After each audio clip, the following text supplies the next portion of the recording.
Greetings, I'm Herc Castro, coming to you from our state-of-the-art Suspension Development Center in Colorado Springs. Today we're going to learn how to service the Mission Control damper on the RockShox Lyric and Totem forks. Here are the 3 steps. First, remove the damper. Second, service the damper. Third, reinstall the damper.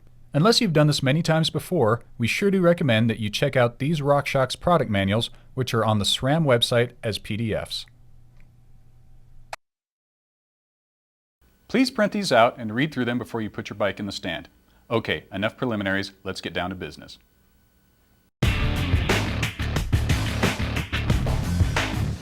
At this point, you should already have the lowers removed from your fork. Turn the blue high-speed compression knob clockwise to set it in the maximum compression position. Turn the floodgate to the off position by pushing the low-speed compression adjuster down and rotating it counterclockwise 90 degrees. Unthread the compression damper top cap with a thin 24mm wrench. Access to the top cap is under the high-speed compression knob. Or, there's another way to access the damper. Insert a 2.5mm hex wrench into the gold low-speed compression knob and turn it counterclockwise until it stops. This allows maximum insertion depth for the 4mm wrench. Gently grasp the low-speed compression knob with a crescent wrench, using a 4mm hex wrench to remove the low-speed compression screw. Lift and remove the low-speed compression knob.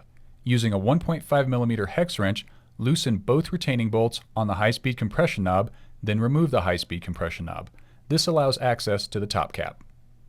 Unthread the compression damper top cap using a 24mm socket wrench. Remove the compression damper from the upper tube and crown by pulling up on it and gently rocking it from side to side.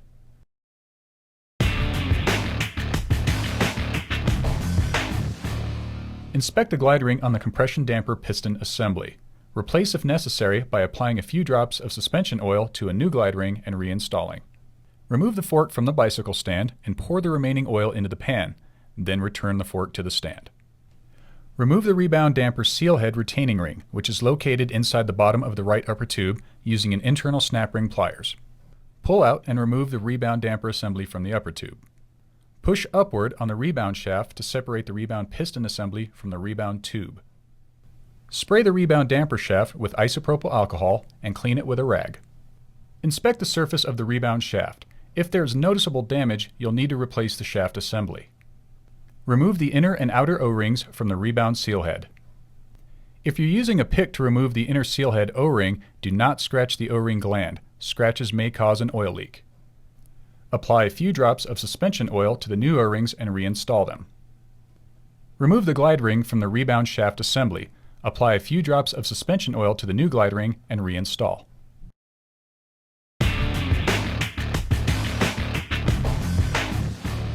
Install the rebound shaft assembly into the rebound tube.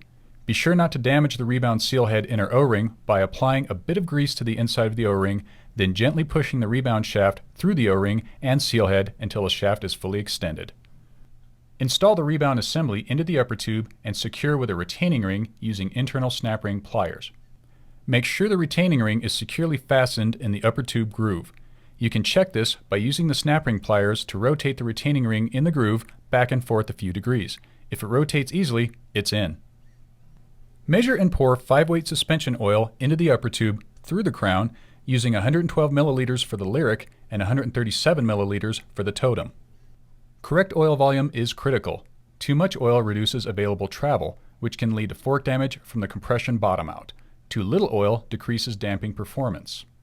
Double check the floodgate to ensure it is in the off position. Install the Mission Control damper assembly into the upper tube through the crown. Hand thread the compression damper top cap into the upper tube. Use a thin 24mm socket wrench and tighten the top cap. Or, if you use the second technique for step 1 disassembly, double check the floodgate to ensure it is in the off position. Insert the Mission Control damper assembly into the upper tube through the crown. Hand thread the compression damper top cap into the upper tube. Use a 24mm socket wrench and tighten the top cap to 60 inch-pounds. Install the high-speed compression knob using a 1.5mm hex wrench to tighten the screws. Install the low-speed compression knob by gently grasping the knob with a crescent wrench. Use a 4mm hex wrench to tighten the screw. At this point, you can check the lockout, low-speed compression damping, and rebound damping to make sure you followed all the procedures correctly. Okay, you've serviced the Mission Control damper. Good job.